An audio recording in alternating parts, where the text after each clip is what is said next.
You're on your own, Devin. You're on your own, Every man. week. Every week, it's kind of like the beginning of the Mission Impossible movies where it's like, we will disavow any knowledge of your existence. Right. You are on your own. Facts. Good luck, brother.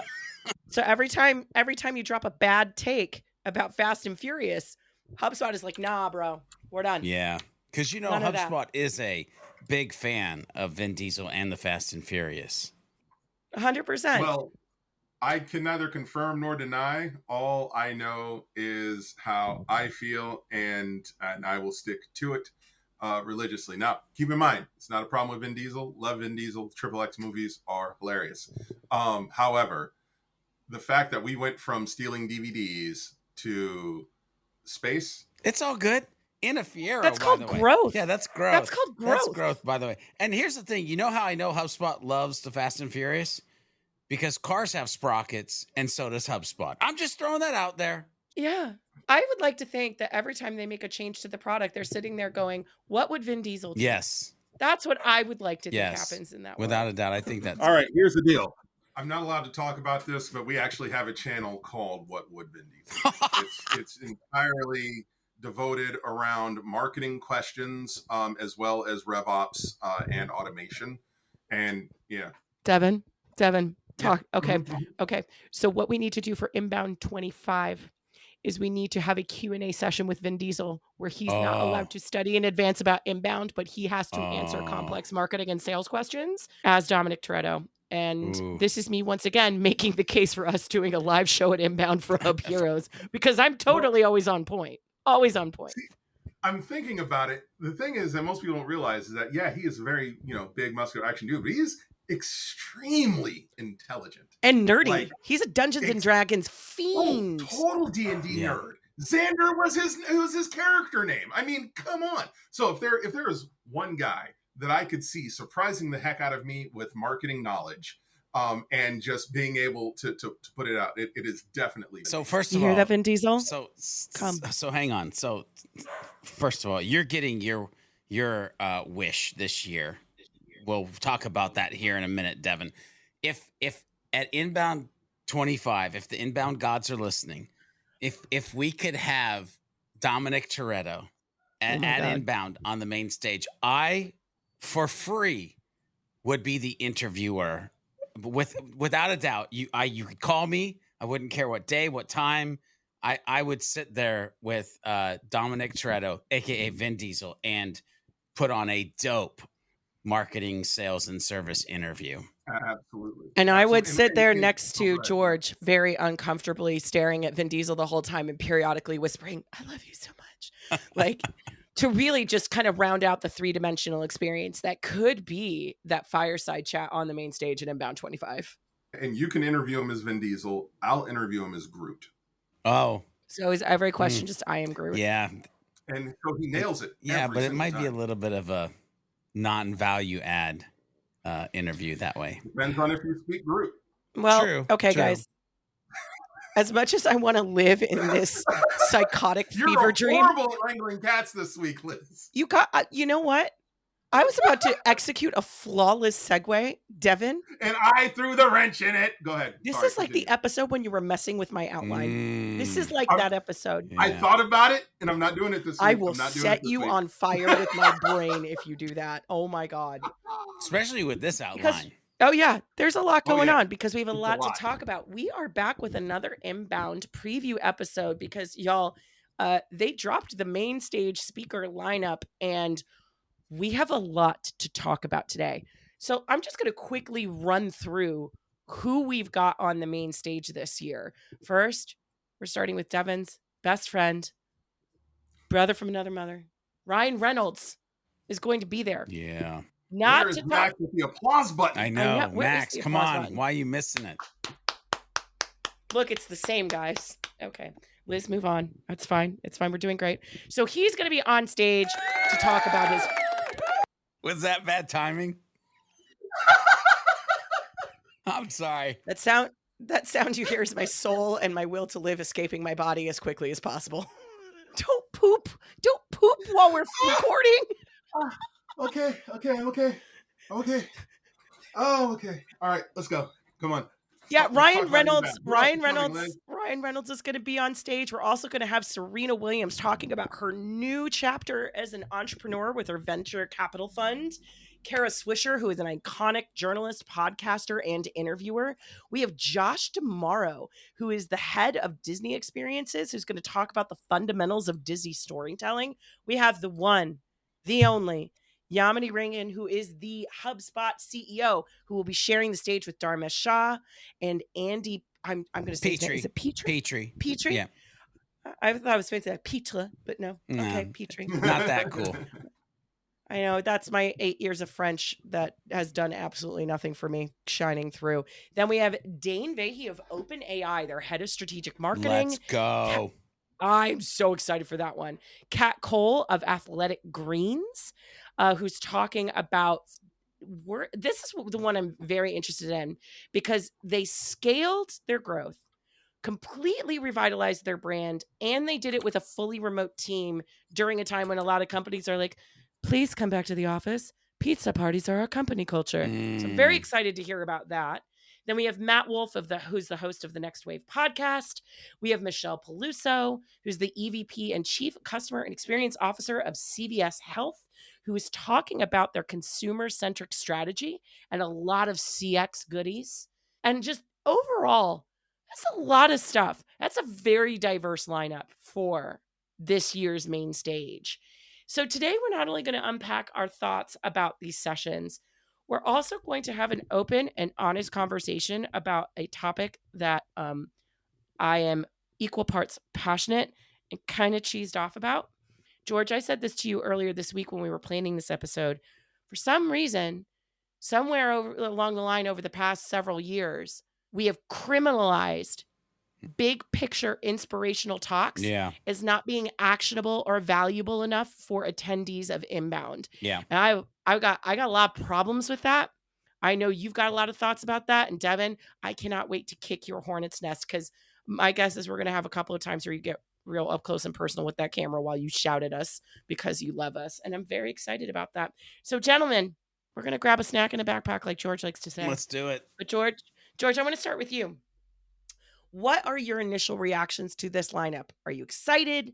Are there any themes you're seeing come out? Where's your head at when you look at these? Yeah, I'm actually really excited about this year and this release of who's going to be on the main stage because, one, there is a broad spectrum of things that could easily go into how we need to take care of ourselves and the life lessons of businesses that focus on that part of our lives.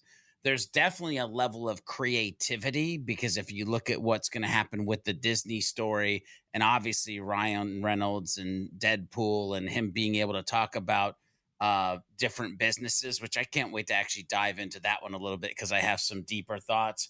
And just you've got, a podcaster. You've got the one that really actually kind of threw me for a loop when I started to read the thing was Kara Swisher. I think I want to change my description. Like, I don't know what I would be the most feared at, but like I started to read her description. I'm like, the most feared but revered journalist. Okay. I love Kara Swisher. She's like one of my idols. She's incredible. So like the work she did at New York Magazine. Whoa. Immediately I'm like, I'm intrigued. So, and I think that's the thing is this is a lineup that intrigues me. This is a lineup that I look at and I think there's a lot of potential. And this is one of the first lineups where I have a really hard time leaning into what you started to talk about is that demonizing, don't waste time on the main stage because it's just going to be a lot of fluff. This doesn't feel like a lot of fluff to me if I sit down and watch these sessions, which is nice because let's be honest, it became demonized because there were a couple years where it's like, what the actual frick? But I think we're at a point where it shouldn't be that way because there's a lot of education, a lot of inspiration that people can glean. And I know I'm excited to glean for my own business out of these main stage sessions. I understand that there was some beef with previous years, but the year that I spoke at Inbound, I was the last session on the last day. But we did have standing room only, and they had to expand my room. But it did give me the ability that year to say, I can now officially say on my resume that I opened for John Cena because it was technically right before the closing keynote. Isn't that amazing? So I stand by that. Yeah, use that for the rest of your life. Totally. Open it. Like, you can't see me or him, but it's fine. Devin, I'd love to hear from you. You're a resident in-house HubSpotter. What are you excited about? What are the sessions for you that you can't miss? Number one, and I know you're going to think I'm going to say Ryan Reynolds, but I'm going to say the Product Spotlight. Product Spotlight every year is the most exciting time for me, even more so now that I'm a HubSpotter, because I work here and there are still things that are going on that I know nothing about. We are very good at keeping secrets here at HubSpot, even internally. So with that being said, I'm really excited to see what's happening for the Product Spotlight. I am very excited about Partner Day this year. We are focusing a lot more on networking and breakouts. And so it won't be as much sitting in a big room staring at the stage. But there are going to be some dynamic speakers, dynamic sessions, dynamic networking opportunities. Oh, yeah. The most prolific brand marketer on the face of the planet is going to be in Boston in September. And the fact that we're talking about who's going to be on the main stage and the value that the main stage has. Have you watched a main stage talk? And keep in mind that the depth that we're going in, and I'm not even going to lean closer to the camera. I'm just going to use my Zoom. Are you holding the camera? Are you? Oh my God. When we're talking to these people, you want to know how the most prolific brand market, like Mountain, and Deadpool and Aviation and Wrexham all in the same commercial, and it's about none of them. It's a come on, like seriously, come on. Like the thing all right, you know what? I'm gonna calm down. So Devin, it's early. Devin, you gotta conserve energy, brother. It's constructive. Yeah, there's so much amazing, and it's like okay, that's part of it. You know what? Go ahead. Next question, Devin. Sweetheart, I don't know what you feel about anything. I'm going to need you to emote more. Yeah. I need you to bring me. I'll work on that. Be more heart forward. So Liz, before you jump forward, what's fun is I'm not jumping forward. I absolutely agree with Devin. Like Ryan Reynolds, to me, first of all, there's the micro lessons that you're going to learn through this. But man, I can't help but look at his session description and him and go, man, there is a map that shows how money makes money. And can I actually read his description for everybody? But any business owner needs to realize that money is meant to make money. And Ryan Reynolds and the businesses that he started in the or are part of, it maps out money makes money. Him and Shaq. They're the two best at it. Yes. All right. So for the listeners at home, I want to read the session description because I think it gives clarity to what George is talking about. Join the Hollywood star as he gives the audience an in-depth look into his ventures outside of acting. He'll touch on his production company, Maximum Effort, his advertising platform, Mountain. Mountain. I knew that. Okay. That was a test. You passed. I know. I mean, a cry for help. They used to run ads for Marketing Profs, Marketing Smarts podcast when I hosted that. So that's how I learned that it was Mountain. Anyway. I totally knew that too. As well as his many other ventures, including his recent reinvention as the co-owner of Wrexham Football Club. Join this special closing session to gain better insight into how Ryan decides where to invest his time and energy and how he brings a growth mindset to everything he does. What's not listed here is he's also now a partial investor in a Formula One racing team. And it doesn't mention Mint here, does it either, in this one? Is he just, is he an investor in that or just a spokesman? Well, no, if you go down to his Ryan Reynolds actor, producer, entrepreneur, like after that, it literally says Gin, Mint, Mobile, Wrexham, Aviation. You know what? Ryan Reynolds, get a job. You don't do anything. Here's what sets him and Shaq aside from everyone else, and I can't wait to hear him talk about it, is most people will show up and be a face. What they do is they be the face, but they're also part owners. They're not going to put their face on anything that they don't have a stake in. And so like when you look at the Shaq and the General, he's not like, selling out to sell car insurance. He owns the car insurance company. And like And then with Ryan Reynolds, he takes it to the next level, because with Shaq, he's having fun. He's everywhere. Ryan Reynolds is having fun. He's everywhere. And he's almost commingling funds with the way that the brands co-promote each other. It's beautiful. It's genius. And it's hilarious. You know what else is genius, by the way? Because I like looking at the micros and the things that we're talking about. Join this special closing session. So listen, there's always been an attrition issue at Inbound where Friday people are grabbing their flights. I wonder if American Airlines, United, JetBlue are like, what happened this year that everybody's leaving on Saturday instead of Friday from Boston? And the thing is, Ryan Reynolds as your closing session. That's what happened. Like that's a genius move by the people who are putting on Inbound and putting the speakers where they're actually putting them. So here's what I'm excited about for this year. What I really love about this lineup is the diversity of it. You know, we have, because, you know, George, you mentioned this in years past. There's sometimes been a little bit more of a celebrity emphasis, things like that.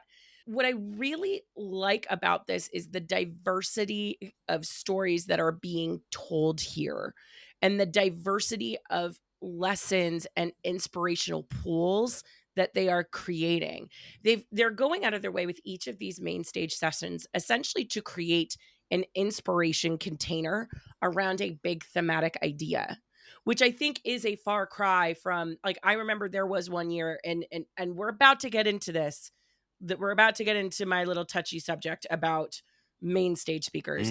But the one time I will say I did have a gripe, because I've never had a gripe about a main stage speaker I've watched. The only one I had, and I like her, was Anna Kendrick. I didn't understand what that fireside chat was, and it felt more geared around her personality.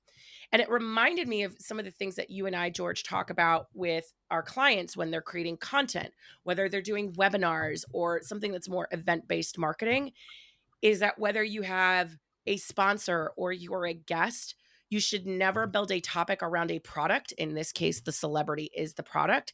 And instead, you should have a topic or a problem that you're digging into solving. And that's something I think they're getting much better at in terms of calibrating these main stage speakers. Because I go to other conferences, and having big names like guys, it's a keynote speaker circuit out there. These celebrities are out there doing talks, and they will often show up with their own talk, and you kind of get what you get. And what I like about what they're really pushing here is this diversity, again, that range of topics, you know, the growth mindset aspect of Ryan Reynolds, storytelling with Disney, the customer experience. Like, I never thought I would be interested really in CVS Health, but like, I actually now want to understand the CX lessons that she has. And Kara Swisher, I want to be you when you grow up. I'll never be that scary, but you're amazing. So that's where my head's at with that. But let's talk about this elephant in the room. Wow, a deep breath. Holy crap. Oh, buckle up.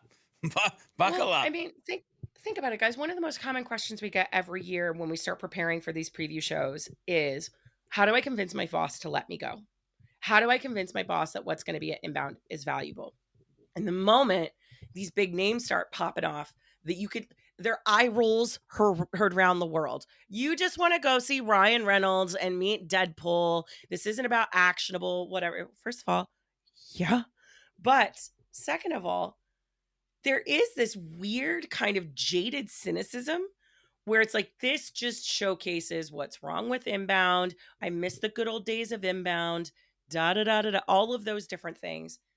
So I'm curious, what do you guys think of that? Devin, we'll start with you. All right. So again, the thoughts and opinions expressed on this podcast are Devin and Devin only. Yeah. So with that being said, personally, I don't care one way or the other about the main stage speakers. That's not why I'm there. I treat the main stage as entertainment. I treat it as edutainment. I don't come to hear the main stage content only because all of my life-changing Inbound experiences aren't associated with the main stage. All of my life-changing experiences happen from breakout sessions. and networking, Black and Inbound had nothing to do with the main stage.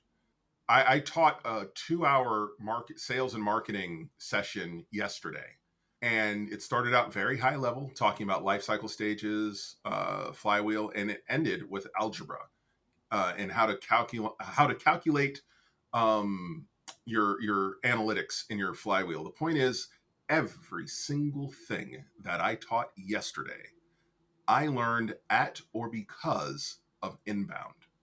Not just HubSpot Academy, but I learned about these courses that I could rock out after talking to professors live at Inbound. And I like talking the talk, walking the walk, just perfecting my craft. These are all things that I learned how to do at Inbound. The entire trajectory of my career can be traced to 2 moments: discovering HubSpot Academy and going to Inbound. And so many people have stories just like mine. And more people need to hear these stories to understand that, yeah, Ryan Reynolds is great. And this is me talking. I am not going to Inbound to see Ryan Reynolds. That's not why I'm going. I am over the moon about it. Like, cannot express it enough. However, every Inbound has had a measurable impact on my life just from the people I've met and the knowledge I've gained. I wouldn't be on this podcast if it wasn't for Inbound. So the thing is that people see the main stage.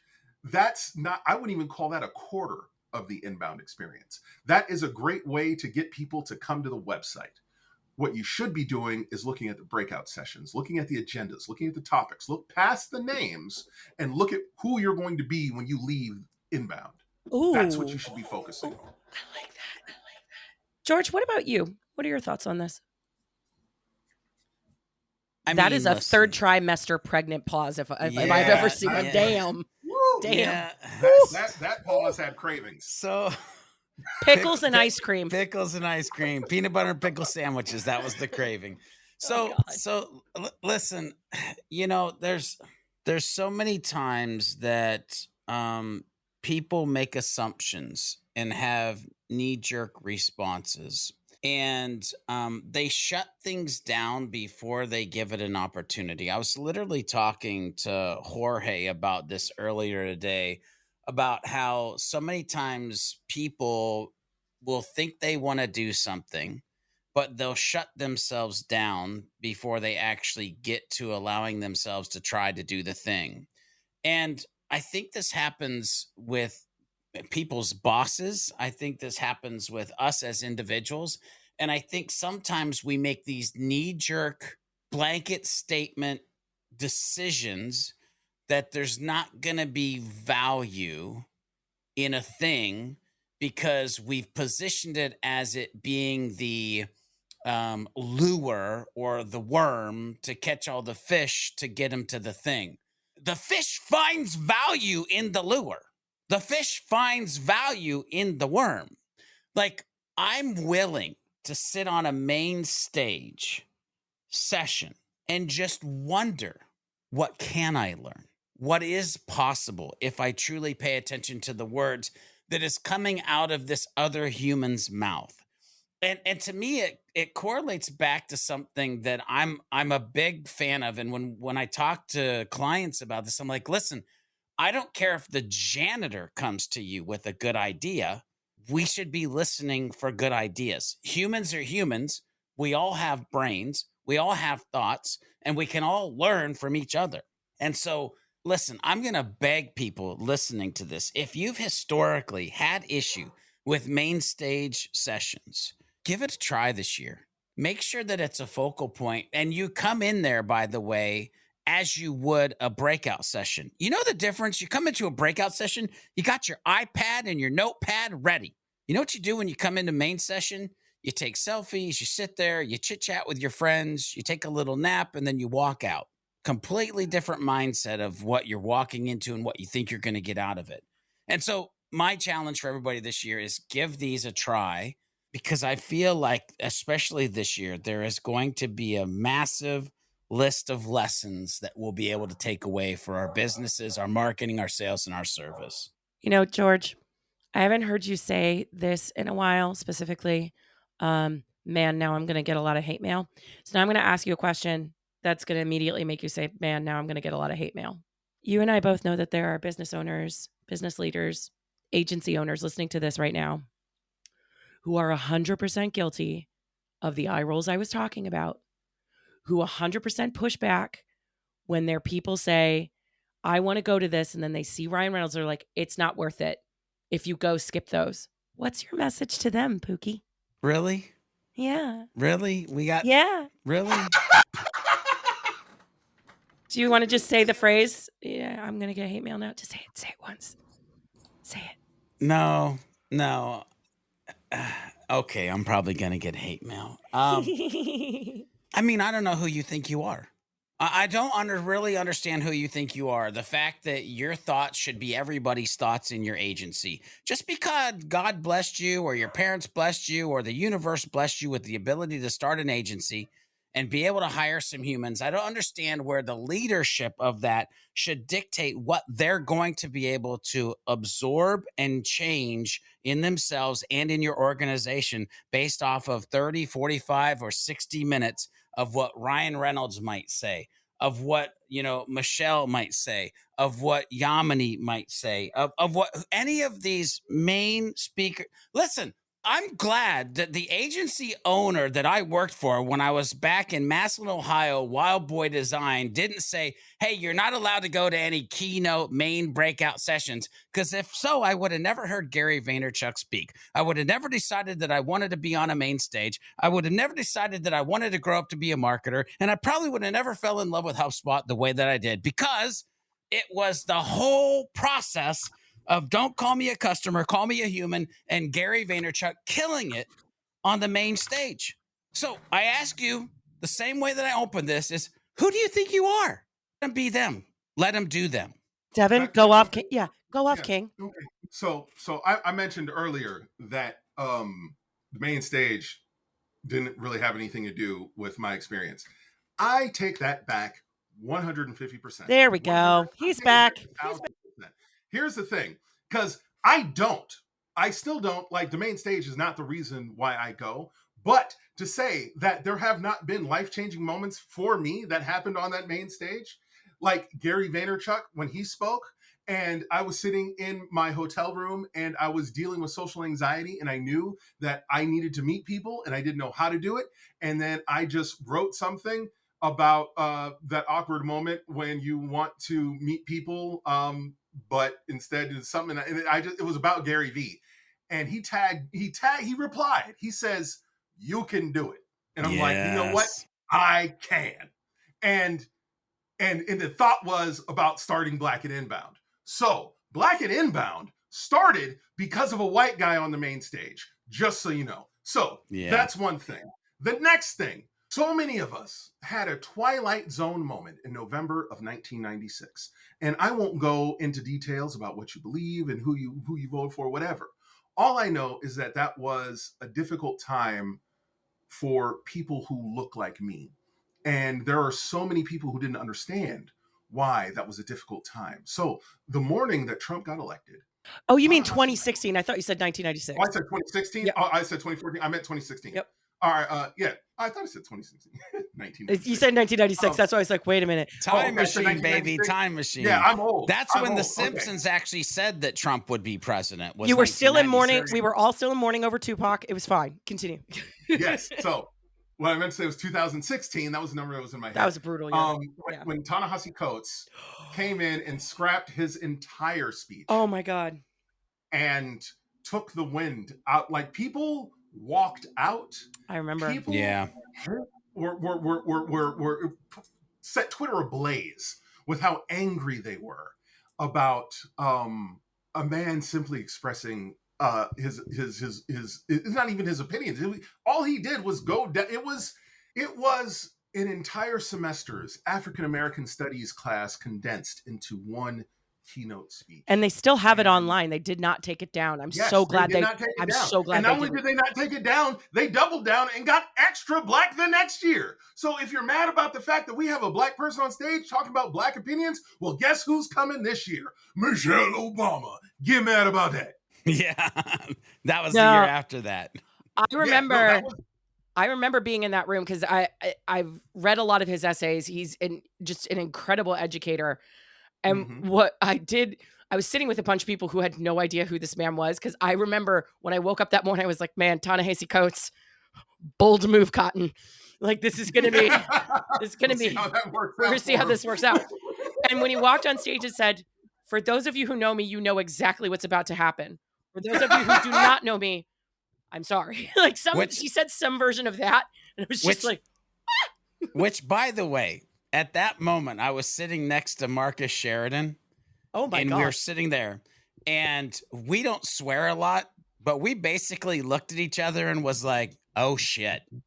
like this. I was front row center. And I was next to a lady who only didn't leave because she was in the front row with me. But she was texting, like calling him Ta-Nehisi snores, and she was so mad. And I'm over here just like, yes, angry woman, be mad. This is not for you. He is speaking to me right now. It was beautiful. It was cultural moment, regardless as to whether it was a culturally substantial moment. That's one of those memories where I'm like, I know exactly where I was when that happened. Oh yes, yeah. Well, yeah, you're at Inbound and in the main keynote area. Thanks, George. Thanks. Here's the only thing that for me, because I'm not disagreeing with this conversation. The only thing that was rough or frustrating for me was the presidential election, and we have to remember that a large portion of the humans that actually came to Inbound aren't from America. So like they had they're like, I don't even understand what's going on, and I have really no connection to this. And so that was like for me kind of what like the awkward part of what was happening in that situation. Well, based on the conversation I had with our Australia client last night, George, they've been considering our politics a spectator sport since 2015. Oh God. So maybe it was more relevant than we thought it was. So that's the thing. So two things. One, yes, we are the laughing stock of the world in that regard. It is their favorite reality show is our political system.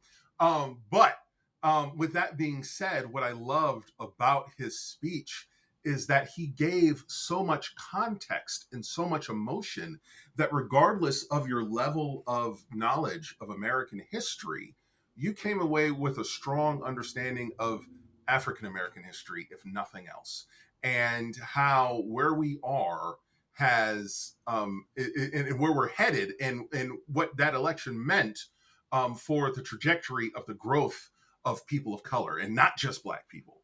And it was just like, whether you agree with him or not, whether you are, regardless of you vote red or blue, it's like that kind of moment and that kind of discourse is what makes Inbound so special, is because, so here's the way I would explain it. If someone had to tell me why I would go see the main stage speakers, the breakouts have affected me fundamentally, professionally, in ways that I cannot quantify. The main stage has created, like Nick from Fargo said, some core memories that have shaped me as a human being. I love our live studio audience. Thanks, Nick from Fargo. Exactly. So like, because now I'm sitting here thinking more about impactful moments that resonated with me. Water has nothing to do with my job. Oh, that was so good. Has nothing to do with my job.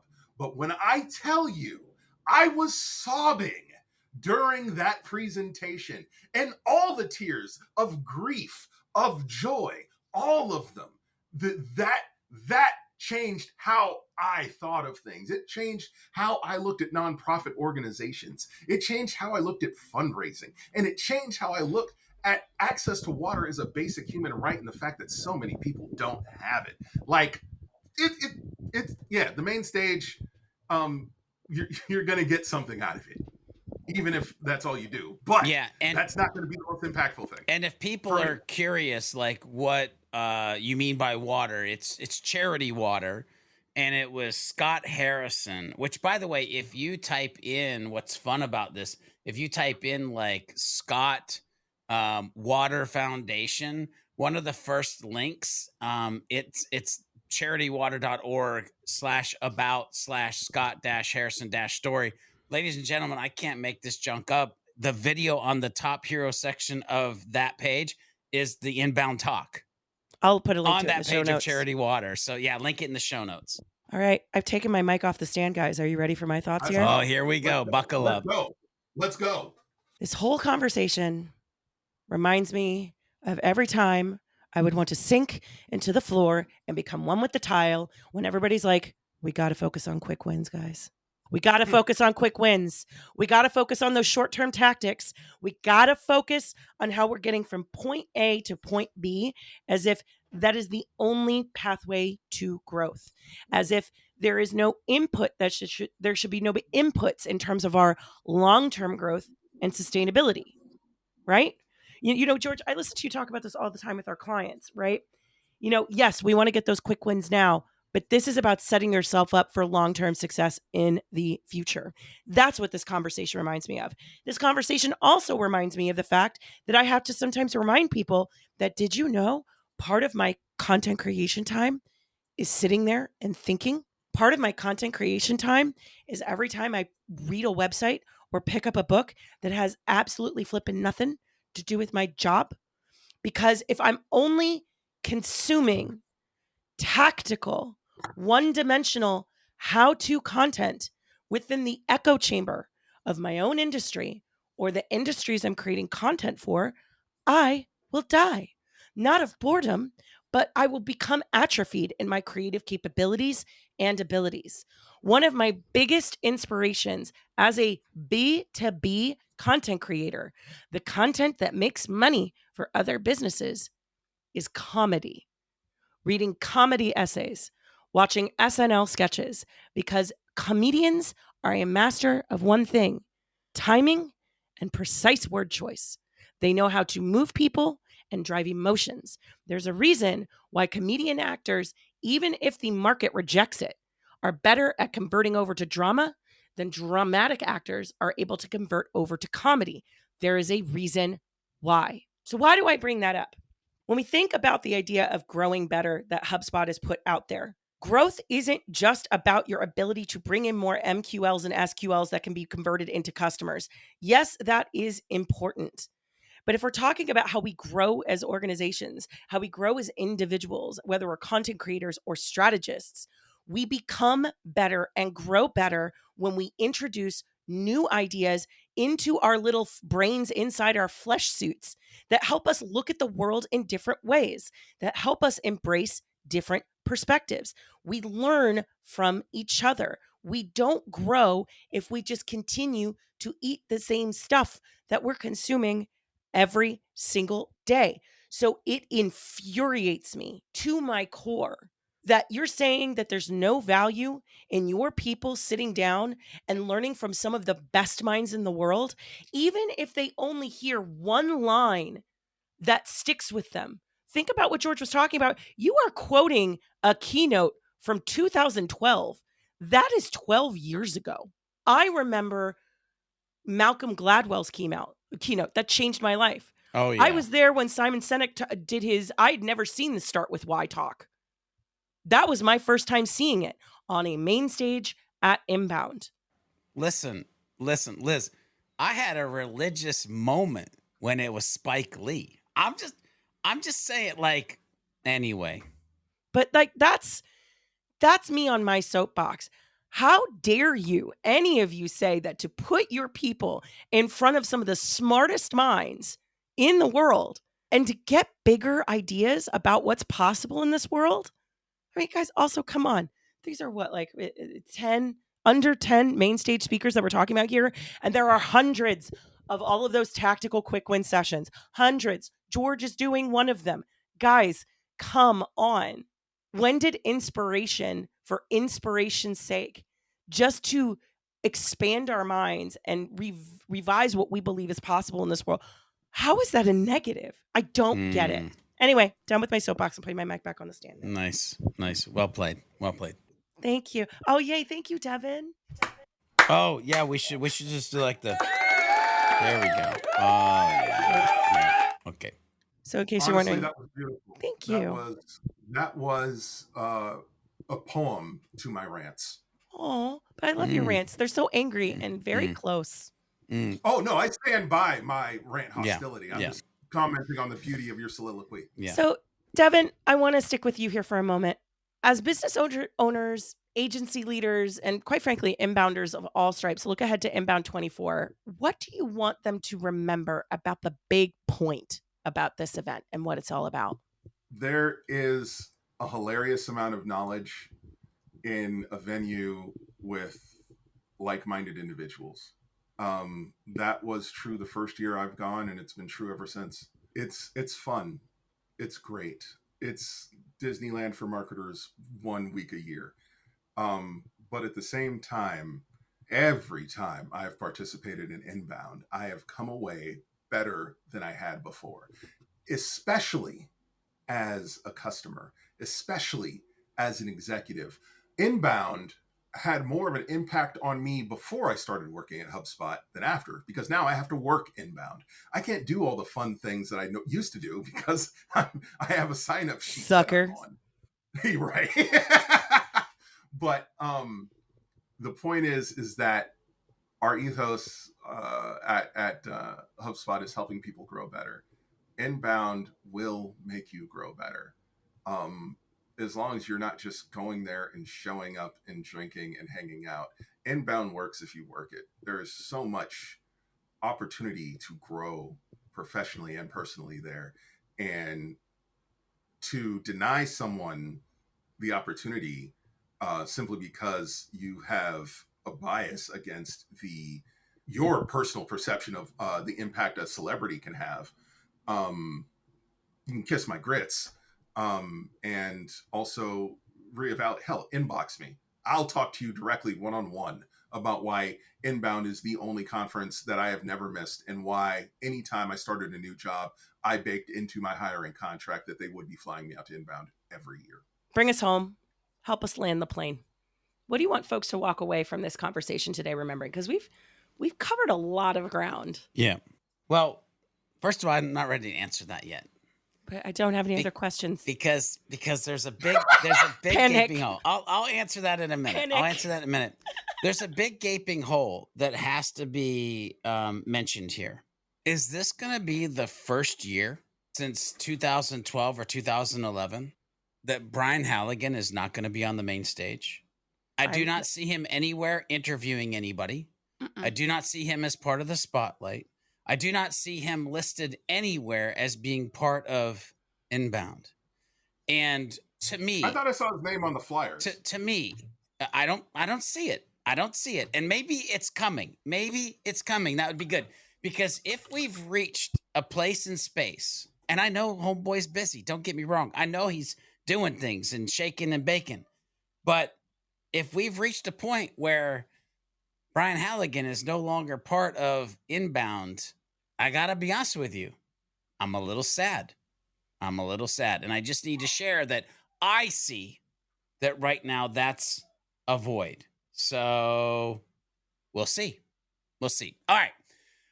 So now I'll answer your question, Liz. Now, but what if he's being interviewed by Vin Diesel and they just haven't announced it yet? That's my hope. That would be the best. That's my hope. I'm looking at the flyer. His name's on it. He's going to have something to do.